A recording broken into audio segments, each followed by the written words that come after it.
Tonight is brought to you by Flamingo Paint. Superior durability, superior hiding, superior coverage, simply superior. Sasso insecticide spray and coil.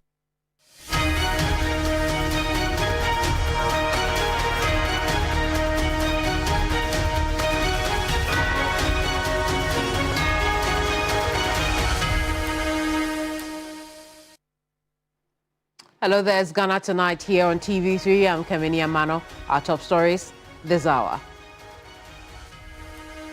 Tonight, the nation laid to rest remaining 6 victims of the helicopter crash after an emotive military-led burial ceremony.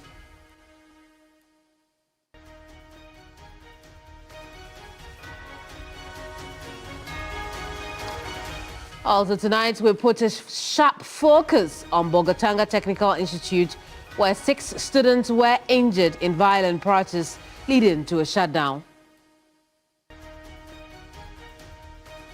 Meanwhile, the Bar Association, the UK Bar Association, calls for immediate reinstatement of suspended Chief Justice Gertrude Tokonu, but Ghanaians will not have it. I'll explain.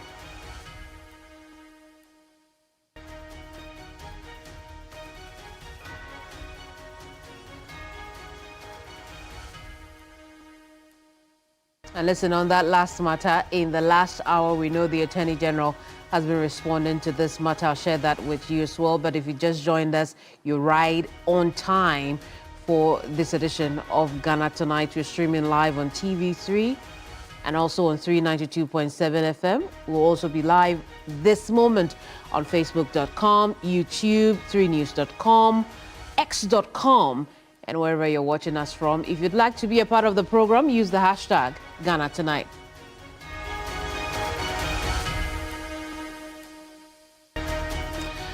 Let's bring you a summary of the night's biggest stories in Ghana Brief.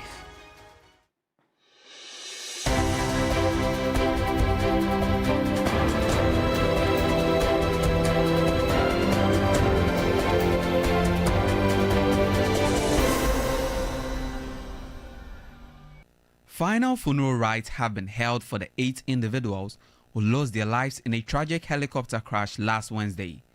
Their funeral, held at the Black Star Square, was a somber occasion that brought together mourners from all walks of life. President John Dramani Mahama promoted the ranks of the 3 military men who died in the crash and reiterated the measures that will be put in place to secure the future of the children who lost their parents in the crash. Grief can sometimes leave us feeling helpless and disempowered, but we're far from that. So it is with all this in mind that I would like today to announce the government's decisions to honor the service of these individuals and secure the futures of those they left behind. I have approved the following. Squadron Leader Peter Bafemi Anala is promoted to the rank of Wing Commander. Flying Officer Manan Chum Ampedu is promoted to the rank of Flight Lieutenant. Sergeant Ernest Adomensa is promoted to the rank of Flight Sergeant.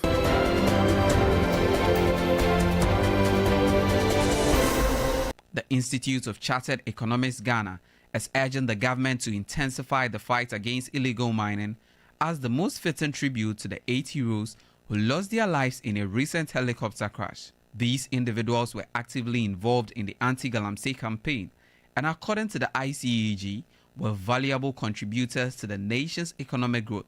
Chief economist at ICEG, Gideon Emisa, argues that the nation cannot afford to lose more of its economic brains to this destructive activity. Call on government to give these heroes, apart from giving them state barrier, the best legacy that I certainly think that we can give to these people is to take the Galamsey fight serious and put in all the political will that we have, so that if we have anything to remember these ones, we can say that it was when these people lost their lives that Galamsey became a thing of the past.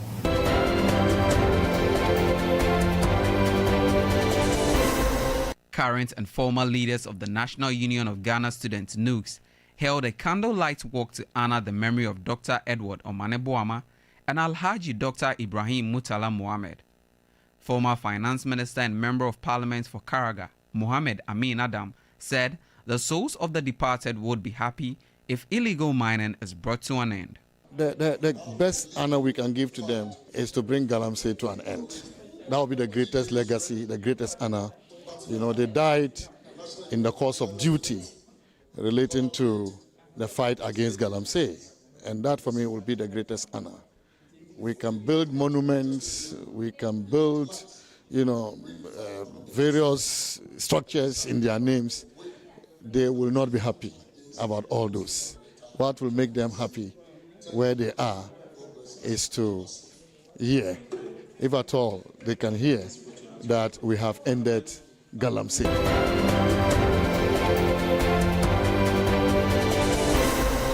The Bolgatanga Technical Institute in the Upper East region has been shut down indefinitely after a violent protest injured 6 students and destroyed school property, including the library and senior housemaster's office.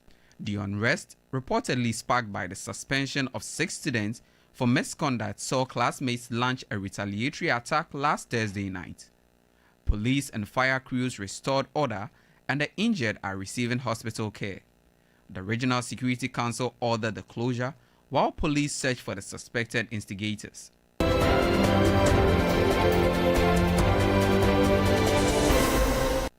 The Ministry of Communication, Digital Technology and Innovation has begun fining MultiChoice Ghana 10,000 Ghana cedis daily for failing to submit detailed subscription pricing data requested under the Electronic Communications Act. Minister Samuel Nati George said the information, including bouquet structures, taxes, and comparisons with other African countries, is needed to review and potentially reduce fees.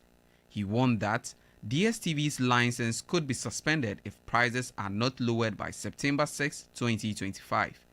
The minister stressed that the fine is a legal enforcement measure separate from ongoing stakeholders' talk, and assured that any tax adjustment will be considered once the data is provided.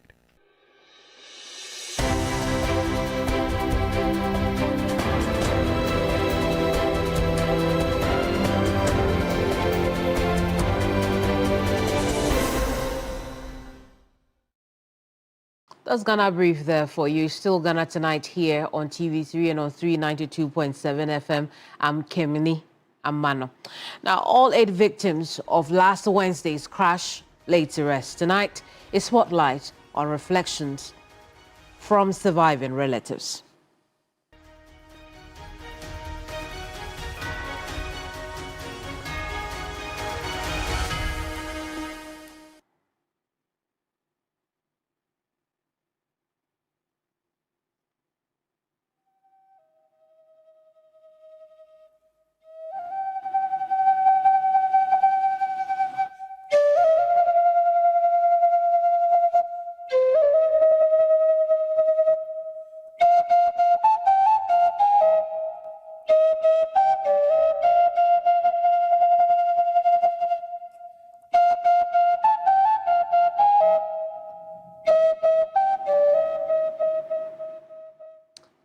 That, what you just saw on your screen, is where it all ended for the remaining 6 men killed in the helicopter crash last Wednesday after the nation bade goodbye in an earlier military-led ceremony.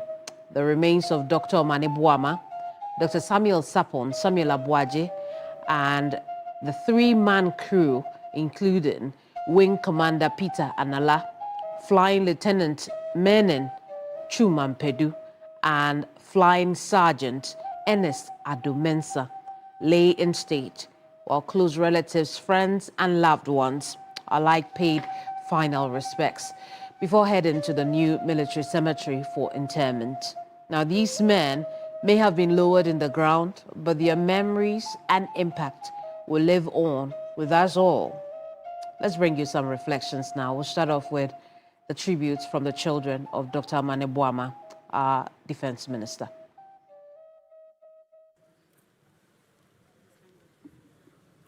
Tribute to our hero. Daddy, we never imagined we would have to say goodbye so soon. You were more than a father to us. You are our safe place, our teacher, our greatest encourager, our friend, and above all, our example of what it means to live with integrity, humility, and courage. You taught us that success was not just about what we achieved, but about the lives we touched. You lived those words every single day. Whether you were serving patients in the hospital, fighting for justice in the corridors of power, or laying on our beds after a long day at work for a quick talk, which almost always ended up with you asleep. Your love was steady, your guidance was gentle, and your laughter was warmth that filled our home. Daddy, even with the weight of national duties on your shoulders, you always made time for us. You called us every day when you traveled. You never missed our important moments, and when you couldn't be there in person, you made us feel you were right beside us. You reminded us that family is not part of life, it is life. You taught us to dream big but stay grounded. You showed us that compassion is a strength, that speaking the truth is an obligation, and that service to others is the greatest clarion call. We'll miss writing with you, laughing with you, sitting with you whenever you had a lull in your schedule. We'll miss talking about our future, hearing your advice, you driving us to school all the time, especially when we had exams. Daddy, why did you have to leave us so soon? Never in a million years could we have imagined you'd leave us. You lived your life like a race, always trying to do more, love more, and share more. We really thought you'd live forever because your light was so bright it could never go out. Amani, why have you done this to us? We absolutely cannot believe we will never see you again, never hold your hand, never sit with you at night and talk, never laugh with you, never see the many stickers you would always used to send us. Who we call in the middle of the night when no one else is awake and we have questions. Who will have all the answers to our problems. Who will conduct experiments at home just because you knew would study it that year. Who else would fill the bathtub with our toys and objects just to teach us our Keminni's principle? We have lost greatly. You are irreplaceable, Eduardo. We are pained, but even in our pain, we choose to hold on to your legacy and take consolation in the fact that you are resting in the bosom of the Almighty God. We'll carry forward your values, live with your compassion, and let your light shine through us. Though you are gone from sight, you remain forever in our hearts, our Father, our friend, our... That was tributes by children of Dr. Omane Boama. Many questions, unfortunately, we cannot answer.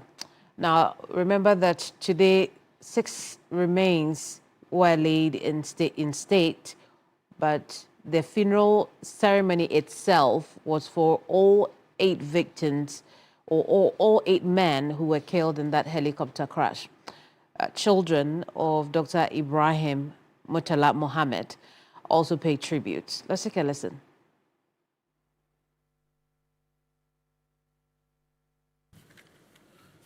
Tribute.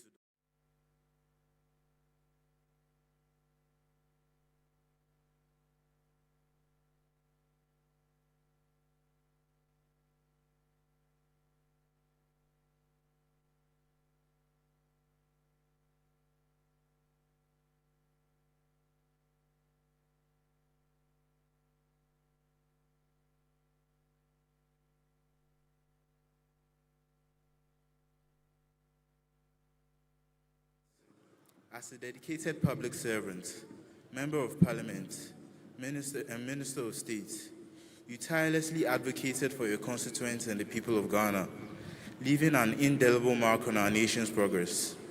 Your commitment to justice, equality, and well-being of the ordinary Ghanaians inspired countless individuals. As your children, we cherish the memories of your kindness, wisdom, and unwavering dedication to our family and community. Your impact will be felt for generations to come. Even as we mourn your passing, you keep giving us fresh memories of your moments with us. All the people gathered here signal to me and the family that God will have mercy on your departed soul. If words, admonitions, testimonies, track records, worthy legacies, and priceless impacts were to be the givers of life, we wouldn't be here to read this painful tribute of your departure. While we mourn your painful exit, we know you had to go based on the divine rule of God, because we remain mere mortals to his desires and commands. Rest in peace, Daddy. You will forever remain in our hearts. May Allah Almighty grant you Jannatul Firdaus. Till we meet again, fare thee well, Daddy, from us, your children, Sudo, Ruhaina, Hajara, and Amadou.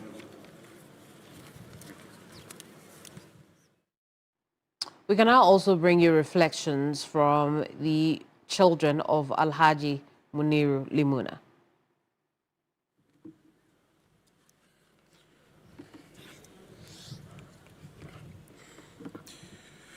Tributes from the children of Sandapira, Alhaji Muhammad Muniru Limuna. Daddy, you are more than a father to us. You are a teacher, our protector, and our greatest source of inspiration. You taught us that true strength is found in kindness, that leadership begins with listening, and that integrity is worth more than any treasure. You carried your responsibilities with grace, never letting the weight of your work overshadow your role at home. Even when the nation called, you always made time for us.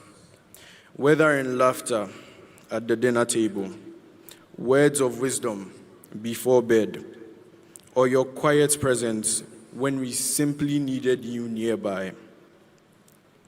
Daddy, watching you serve Ghana with the same love and dedication you gave to our family showed us that service is not just a duty, but a calling.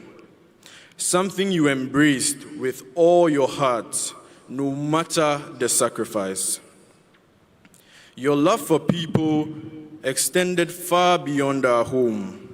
Through your kindness, generosity, and open heart, you became a father to many. Because of you, we have brothers and sisters in every corner of this country.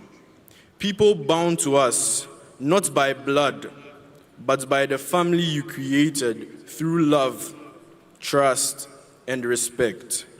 You were a father, an uncle, a mentor, and a guide to so many whose lives you touched. You taught us to dream without fear, to believe in our abilities, and to hold fast to our values, even when the road is difficult. We can also hear from the spouse of young Samuel Abuaje.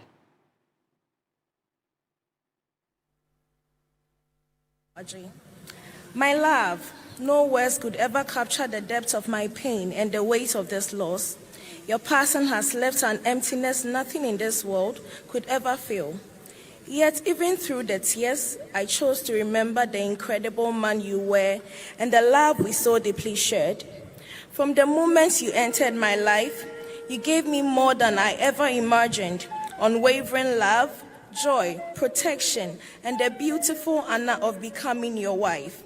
You gifted me our precious daughters, living testament of the bond we built. Through them, your spirit will live on forever. I am endlessly proud of the man you became, a man of strength, purpose, and of a good heart. You excelled in your career with tireless commitment and touched everyone around you with your presence. I witnessed your growth, your presence, your wisdom, your expanding capacity to love. Your strength carried us through challenges that could have broken us, but we always found our way back because we chose each other over and over again. This is the truest proof of our love. This year, on my birthday, you wrote, "Happy birthday, my love. You are not only my wife, but also my best friend, the greatest blessing in my life. I thank God every day for you, and I look forward to creating more beautiful memories together. Enjoy your day. I love you deeply. I was holding on those words with so much joy, eagerly counting down the days until I'll see you again in Atlanta, Georgia on the 18th. I was waiting to be in your arms, to laugh with you, to celebrate my birthday by your side like we had planned. Why then? Why am I in Ghana mourning you instead? On that final morning, just hours before your crash, your last words to me were, "Take care, babe. I love you." Those words will forever echo in my heart, not just as your goodbye, but as your eternal vow to me. I will cherish every moment we shared, your laughter, your embrace, the way you called my name. This world may have lost you, but I'll carry your love with me always. Indeed, and there we saw the inconsolable spouse of the deputy NADMO director who died in that crash, Samuel Abuaje. We can also now take a listen to the children of Dr. Samuel Sapong, who also perished in that crash. What you meant to us. You were more than a father. You were our hero, our role model, our uncle, our friend, and our greatest teacher. You lead a life of purpose, dignity, and unveiling sense of duty, not just us, your children, but to your community and the nation Ghana. We saw how tirelessly you worked, how passionately you served, how deeply you loved everyone around you. Your calm posture and respect for time at public events speak volume about a man who saw public service as a call to duty. At home, you were gentle, wise, and warm. Your laughter filled our hearts, and your words always pointed us in the right direction. You didn't just tell us how to live, but also showed us the way through our integrity, humility, and strength. The news of your departure pierced through our veins and bones with sudden wave of shock, which we still cannot accept. We cannot believe you are leaving us at this stage. Though your unbelievable departure has left a void no one can ever fill, your legacy still lives in us. We carry your name with pride, your dream in our hearts, and your lesson in our actions. Your words of love and compassion shall forever remain fresh in our memories. We believe in your vision, take inspiration from your fatherly advice, and admire your character. Well, let's turn some special focus also to the airmen who were on that helicopter flight as well. We'll start off with now Wing Commander Peter Anala. Here's his wife.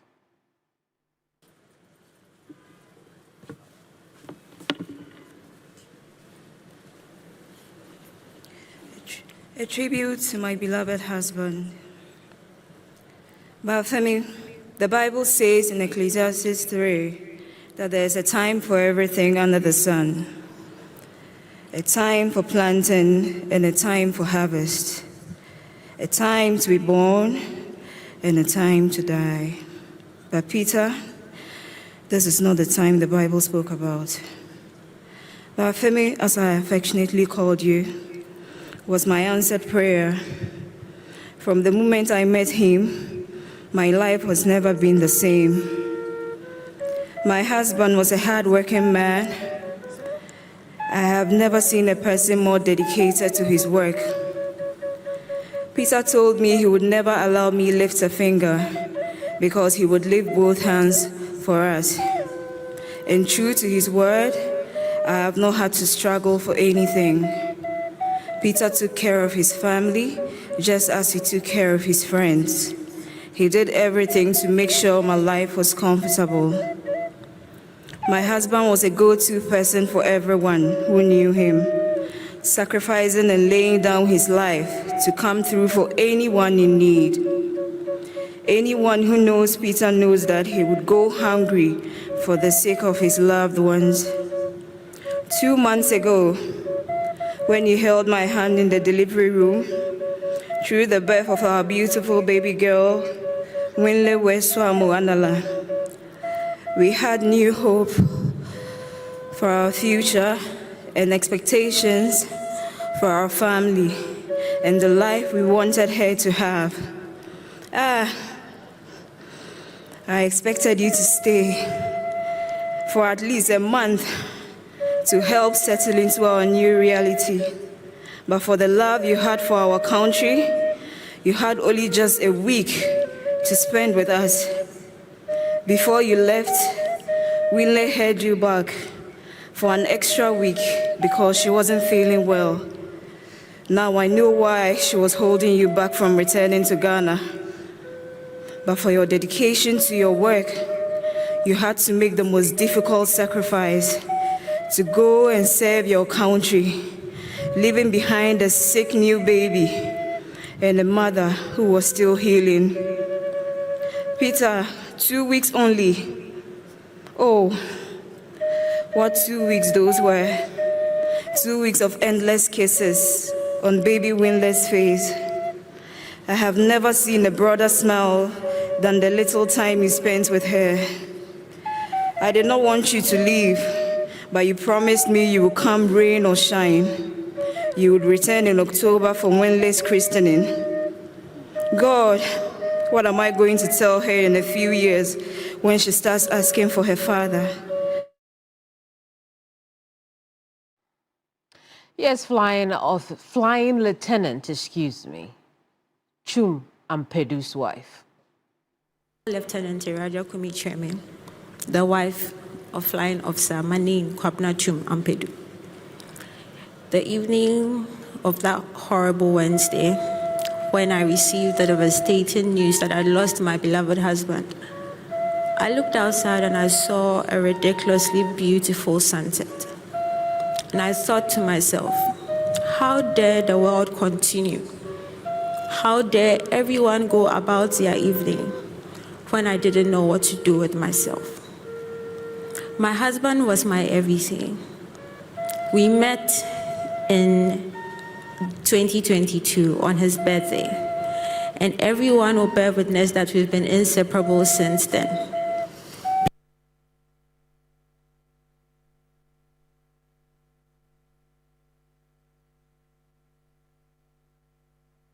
Understand what we had.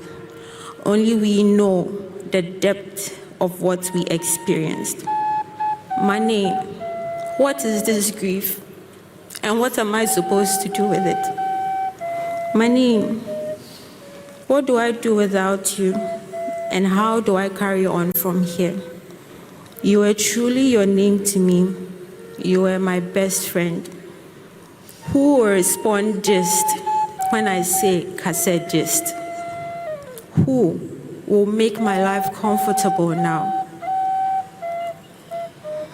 Manine, please respond and answer me. This silence is too loud. I keep checking my phone for a message or a picture or a call. I have been checking since Wednesday. What do I do now? Everything feels surreal. And sometimes I expect you to walk in with that beautiful smile of yours. But I have been waiting since Wednesday. But I will tell your story. I will make sure that we continually remember you. You were considerate and attentive. You were very goofy. You cared for me. People say I'm carrying this thing well, but I'm here because you loved me and you loved me well. My darling, thank you so much for blessing my life with your brilliance. Thank you for sharing those few years with me. My correct better half, my lover, and my best friend. I hope you know I love you a lot more than these words can convey. I miss you. Mike, Yankee Sierra, Whiskey Echo Echo Tango, Bravo Alpha Bravo Yankee, Bravo Oscar Yankee, India Lima Oscar Victor, Echo Yankee Oscar Uniform. My forever and a day. Sleep well, my love. and that read to my sweet baby boy, I love you. And that's how she reflected on her relationship with her husband earlier today. Let's now take a listen to Flying Sergeant Ernest Adomense's wife. No change my heart shall fear, and safe in such confiding, for nothing changes here. The storm may roar without me, my heart may low be laid, but God is round about me, and can I be dismayed? I take these comforting words from the Methodist Hymn Book 528. To my biggest cheerleader, the kindest of hearts, my big brother and my manche. Putting words together for your tribute is the hardest task I have ever been given. My heart aches beyond words, thinking of not seeing your beautiful receptionist smile, as you called it, or hearing you call me Manye 100 times in a day. You gave me the experience of being deeply understood, genuinely supported, and utterly loved. You often said, Manye, I'll give us a life that many people would wish to be in your shoes. Anche, these shoes you've put on me, no one wishes to wear. Should I say you lied? No. Because I know if you had control over life, you would choose to live 1,000 years just to make me happy.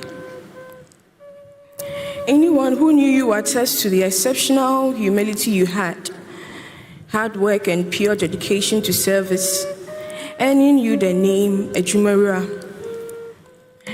The Z9 helicopter was like your first child, and in every conversation you would find a way to bring it up.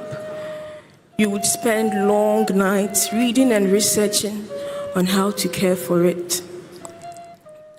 Amusingly, I suggested we get married on your birthday, 5th July, so you would never forget our anniversary. Heartwarming and heartbreaking at the same time, isn't it? And we our condolences to the family. We wish the families the very best in these difficult times. But I do want us to hear from the #1 gentleman of this country, President John Dramani Mahama, as you may have heard me announce these airmen by their new titles. And that's because the president posthumously, as a commander-in-chief, promoted them a few steps ahead. He also talked about what will be done to support the surviving spouses and particularly the children. Take a listen to President John Dramani Mahama. Grief can sometimes leave us feeling helpless and disempowered, but we're far from that. So it is with all this in mind that I would like today to announce the government's decisions to honor the service of these individuals and secure the futures of those they left behind. I humbly request the spirit of compassion that is the hallmark of our nation for these bereaved families. Promotions in our armed forces are never given lightly, and posthumous promotions are the highest mark of respect for duty performed even unto death. Accordingly, I have approved the following. Squadron Leader Peter Bafemi Anala is promoted to the rank of Wing Commander.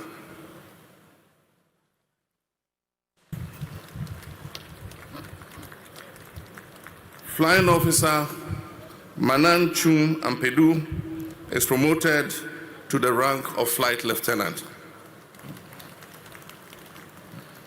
Sergeant Ernest Adomense is promoted to the rank of Flight Sergeant. These are not just symbolic gestures. They represent the rightful place these officers have earned in our Republic's roll of honor, and the benefits due to their families will be reflected in these new ranks. The Chief of the Defense Staff will oversee the ceremonial presentation of the posthumous promotion insignias to their families. Our other colleagues who were civilians will be posthumously recognized at the next National Honors Ceremony. The next decision that the government has made is for the creation of a Children's Support Fund for the children of the victims of the 6th August helicopter crash. The purpose of this fund is clear. It is to ensure that the children left behind will never be deprived of the opportunities, the care, and the security that their parents worked so hard to provide for them. We Ghanaians live in a culture that upholds collective responsibility, especially where community and family are concerned. Think about it. How often do we meet one another and ask about their child, and in so doing, claim that child as ours? President John Dramani Mahama there, and may they rest in peace and their memories transcend generations. I want to show you some photographs from our award-winning photographer here at Media General, Clifford Owusu, as he captured key personalities and moments. I'll take a break after that. When we come back, we'll talk about the violence in schools. Don't go away.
Why are more and more professionals choosing Flamingo paint? As an interior decorator, I aim for that beautiful, elegant look. Flamingo paint has great hiding ability to cover and transform old walls easily with just one coat. Impressive. For me, as a professional painter, I love Flamingo paints because they're just small paints that paint huge area, meaning more profit for me. Great value for money. As an architect, Flamingo paint, with its well-researched and solid composition, guarantees durability for all my buildings. Flamingo paint, superior hiding, superior coverage, superior durability. Flamingo paint, simply superior. In my line of work, a confident smile is everything. Kale Charcoal toothpaste keeps me on top of my game. and ensures my smile is always radiant and bright. With the tiring nature of my job, we spend several hours under the scorching sun. To keep our teeth white and our breath fresh all the time, we use none other than Kale Charcoal Toothpaste. Kale Charcoal Toothpaste. You're on a Kessie and in a kit one. Samayo Kendini, who be here, Semetra Sapapadia to a mammy manful. Kale Charcoal's natural ingredients, and a bomb is simple buying, and maniswing, Nesansu Mama Hoto so it will beg you. Kale Charcoal Toothpaste. Choose Kale Charcoal Toothpaste for anti-cavity, whiter teeth, and fresher breath all day. Available in 80-gram and 150-gram. Grab yours today. Kale, happy smile. This advert is FDA approved. Yes, next. Hey, Nadia Benson, Asamo. Me didn't tum. Mr. Freddy Calico, just call me cockroach. Now, Mr. Freddy once now. Hey, that's you. Improve car. Yeah. Captain Mosquito, double the action.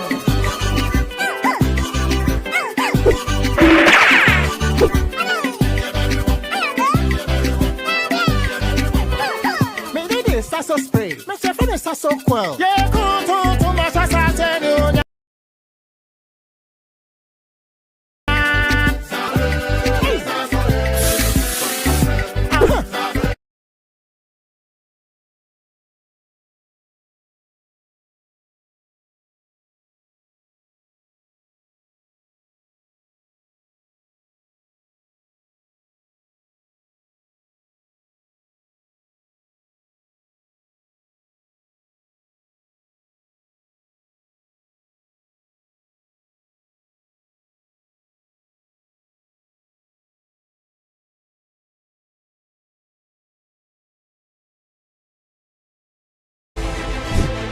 Reporting from the Takoradi Market Circle, from the heart of the Upper West Regional Capital, from the heart of the Ashanti Kingdom, reporting from Sunyani, from the Central Business District of Navrongo.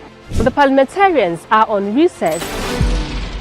This is where it all unfolds. The moments that potentially alters the course of our nation and the world.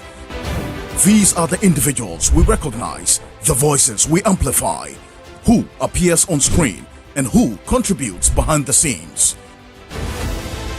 With professionalism at our core, we bring you news you can trust, impact journalism that makes a difference.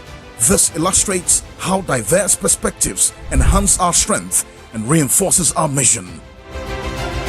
This is 3 News, leaders in breaking news, exclusive interviews, facts and analysis on TV, radio, online and digital. 3 News, first in news.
It's Ghana Tonight live on TV3 and on 392.7 FM. Big one up ahead here tonight. The Attorney General has been responding to the UK Council, Bar Council, so to speak, as far as their call on the President to immediately reinstate the suspended Chief Justice Gertrude Torkornoo is concerned. We've got that story for you a little ahead. But right now, the Bolgatanga Technical Institute in the Upper East region has closed down indefinitely after violent student protests that injured 6 students and caused extensive damage to the school property in the Devil's Hour on Friday, following a violent student protest in the early hours of Friday. I already said that. But our sources tell us the protest is an act of retaliation for the suspension of 6 students over misconduct. The agitated students burned the school's library and the senior housemaster's office. Let's connect now with Castro Senyala, who's been covering this story for us. Castro, now talk to us.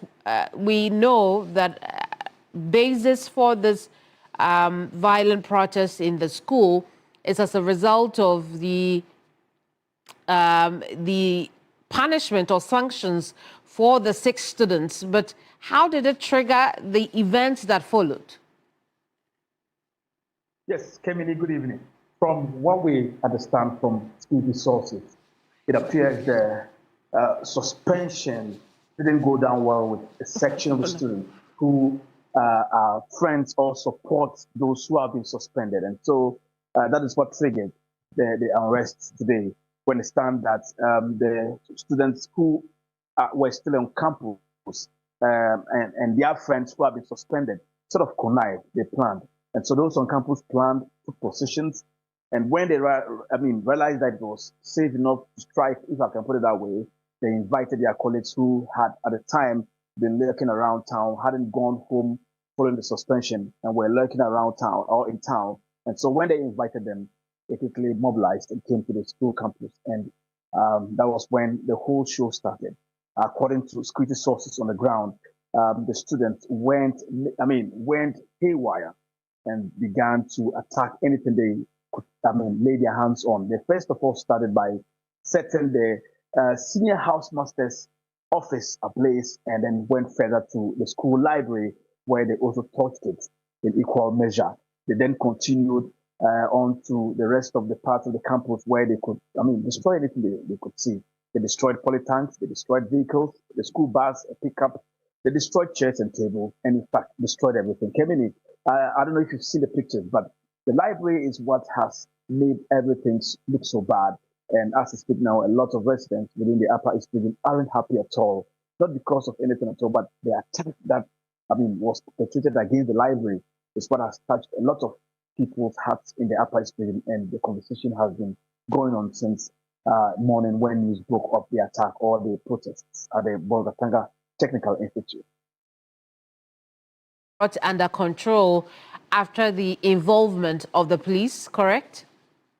Yes, so the situation, we understand from security sources that even as of this morning, the students wanted to go for a second round of the protests. But I understand that the Upper East Regional Police Commander, DCOP Ferguson, with his team, actually picked information. And so since, that dawn when this incident happened, they deployed a lot of men on the ground, and they made sure that they took possession and were able to defuse the situation in the morning when the students wanted to go for a second round. I understand that the police even started with engagements with the students and talked them out of all the plans that they had put or they had wanted to carry out, and eventually were able to bring the situation under control. And as we speak now, a lot more policemen have been situated, not just at one point, but across the campus to ensure that, no one comes back to the campus to cause trouble.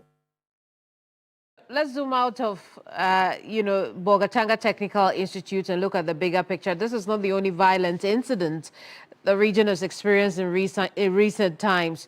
Talk to us about the trend we're seeing. It's an unfortunate trend, if I may say, because between July and August, there have been 3 recorded incidents at various senior high schools within the Upper East region. Let's start off with Zuarongo Senior High School, which happened on the 1st of July, where we understood that two student groups, clashed violently simply because a mobile phone gadget had gone missing. And so that sort of, triggered tensions because each of the group was so infuriated by the fact that the mobile phone had gotten missing. It escalated into full-blown violence and a big brawl that almost, led to a lot of, injuries on the part of students. But luckily, as usual, state security agencies, especially the police and the military, who are always on standby, were able to quickly rise there, and the situation was brought under control.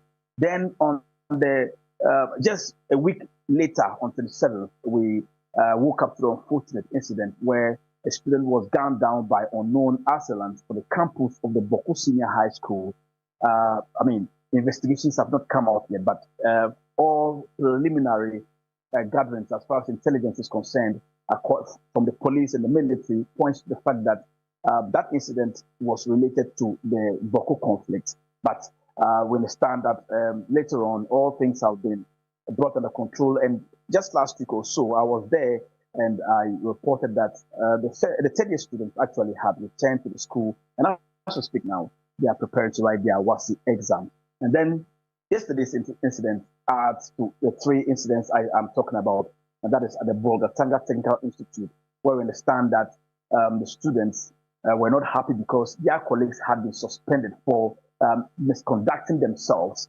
They've been asked to go home. And so a section of the students who are still on campus felt that it was too harsh, and they took matters into their own hands. Fast forward our conversation, because I have very little time to spend with Dr. Peter Patti Anti, who's Executive Secretary for the Institute for Education Studies.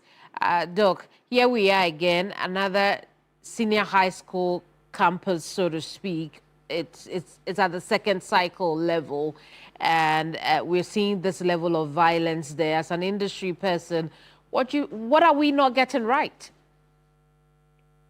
Thank you very much, and good evening to your viewers. I think that we are not doing well with the profiling of these incidents. I think that it is time the Ghana Education Service sits up and do a proper profiling of these incidents, because if you look at it, you see that some of them seem to be student agitations that ends up being very disastrous, like the one we are discussing now. Mm-hmm. Now, it means that when you are planning for these things, you will need to develop or design remediations that will fit into instances such as this one.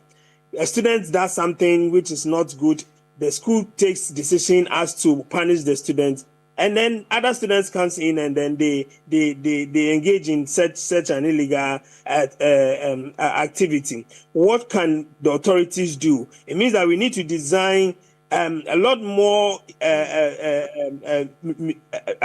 processes in terms of communicating with students, interacting with students, trying to let them understand the rationale for certain decisions that school administrators would be taking, and also using some of these same students as scapegoats. So I think that we are not doing well with profiling. Right. Some of the incidents demand that, we are very brutal and forceful with our approach, and some of them we can't engage the other stakeholders like the PTAs and other things. So I believe that we need to sit down, look at the incidents that are happening across the country, do a proper profiling, and then design measures that would enable us tackle the issues as they come up, and then in other way prevent them from even happening. Very well, Doc. Speaking of measures, we know that the Education Minister, Harry Naidrusi, has said, look, we will review security arrangements in some of these schools. In reviewing that arrangement, obviously it will be a helpful thing to do, but what are the key things that should be reviewed or included in that review of school security? So one of the things that we need to do is to use the housemasters as information agents to the school administration. Ideally, housemasters are supposed to pick information about these things from the dormitories and student gatherings so that they will be able to act on it. I think that if housemasters are trained well in terms of intelligence gathering, it is going to help a lot, because they can use students to be informants among their colleagues who will give them information as to plans that are being undertaken to cause havoc on campus. And I think that would be a very good measure. Again, I think that we also need to train in terms of the training, we need to train school administrators as to how they carry on with some of these disciplinary measures, because if you have punished students and the students are not happy with it, how should I go around it? These are things that I think our security experts and people in negotiations and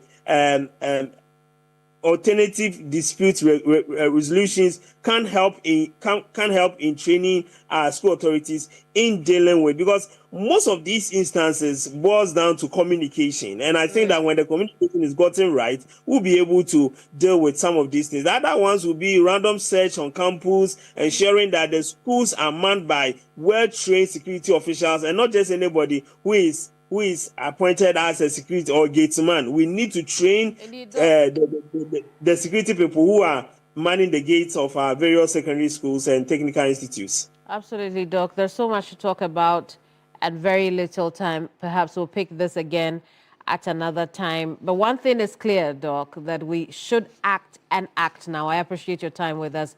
Dr. Peter Patti Anti is with the Institute for Education, and we've been talking about the violence in school. Earlier was Castro Senyala, our Upper East Region correspondent, bringing us the very latest. Castro, always a pleasure talking to you and staying up this late for us here on Ghana Tonight. I want to spend the last few minutes of our program tonight on the news we had in the last hour and the response from the Attorney General just before we came on the air, because we know that the Bar Council of England and Wales and the Commonwealth Lawyers Association have demanded an immediate reinstatement of suspended Chief Justice Gertrude Torkornoo to office. In a joint statement on Thursday, August 14, 2025, they said the reinstatement should be done without delay. Now, I want to show you highlights from that statement real quick. Now, there it is. That statement's coming from the Bar Council of England and Wales, and then the Commonwealth Lawyers Association. It says suspension of Chief Justice is in clear breach of Ghana's constitution. Judges under Ghana's laws should only be subject to suspension or removal only for reasons of incapacity or stated misbehavior. And then decision of investigative committee, to permit petitioners to use witnesses instead of attending themselves to answer questions. That's not follow due process. And then the disciplinary proceedings should have been resolved in a timely manner. I know some of these things are very familiar for you, and if they are not, they very much resonate with what we've heard from the Chief Justice over time, how her family is not allowed in the hearing area, how she feels intimidated over and over again. She's taken a number of cases to court as a result of what she thinks is not a fair process for her removal. Now, and the demands from the UK Council or Bar Council is that the Chief Justice is reinstated immediately, afford her due and fair process in the investigation and determination of the disciplinary matters brought against her, provide clear and transparent rules of procedure to guide the disciplinary process, which must include the time frame within which the investigating committee must conclude the disciplinary process against the Chief Justice. So that's a summary of what we're hearing from the Bar Council of England and Wales and the Commonwealth Lawyers Association. Yeah, but I'll bring you some reactions from social media. I do want us to look at what the Attorney General is saying in response to this demand or these demands from the Bar Association or the Bar Council of England and Wales, and that statement came in the last few minutes just before we came on the air, right? And it goes straight to the point. So I'm going to read just a few for you. The government of Ghana acknowledges the joint statements express concern for judicial independence and commitment to constitutional governance within the Commonwealth. It is, however, a matter of serious concern that the BCEW, which is the Bar Council of England and Wales and the Commonwealth Law Association, issued the joint statement without first acquainting themselves, even in very basic ways, with the relevant constitutional provisions and the material facts of the matter. And on that note, they outline the material facts of the matter up until May 15, 2025. So I'll move on to point 6 on this, because that's where a response to the BCEW and the CLA come. It says it must therefore be emphasized that there has been no constitutional breach or executive overreach in the consideration of the 3 petitions. And these petitions are those for the removal of the Chief Justice. Applications for interlocutory injunctions and judicial review brought before both the Supreme Court and the High Court by the suspended Chief Justice and her associates, in an effort to restrain or halt the inquiry committee proceedings, have been duly considered and dismissed by the courts as lacking in merit. We feel considerably reluctant to mention that the sound, including the very words of the BCEW and the CLA joint statement, vividly clones the dismissed grounds with which Her Ladyship Justice Tokonu, and I mentioned this already, that some of the concerns raised by these 2 associations of the UK are very consistent with what the Chief Justice has been saying over time, very consistent with the Ghana Bar Association U-turn on this matter. And the Attorney General makes the same conclusions, right? Because he goes on to say that Justice Tokonu, the CJ, and her associates canvassed before the Supreme Court and the High Court. It is also important to mention that Justice Tokonu has presented similar arguments in her case before the ECOWAS Court, which the government of Ghana is defending on behalf of its citizens. That the government of Ghana remains strongly committed to maintaining the independence of the judiciary, separation of powers, and the rule of law. I would end there, because that is the crux of the matter. As the Attorney General fends off any suggestions otherwise to maintaining a transparent process being unfounded and risk distorting a constitutional process that is being conducted fairly, transparently, and in accordance with the law. So essentially, that's what the Attorney General has said in the last hour of the night. The concerns and demands by the BCEW and the CLA of the United Kingdom absolutely have no basis in the process against the Chief Justice at this time. I wanted to show you some of the reactions from social media. But what we are learning is that some of you are not happy because you see this as an interference, and I only have one question. Why? You think about that, or maybe the BCEW should think about that. We'll meet here same time Friday night for another edition of Ghana Tonight, but do make time 7 a.m. to watch Alfredo Kanse when he brings you key points tomorrow. Bye-bye from me. Ghana Tonight is brought to you by Flamingo Paint. Superior durability, superior hiding, superior coverage, simply superior. Sasso insecticide spray and coil.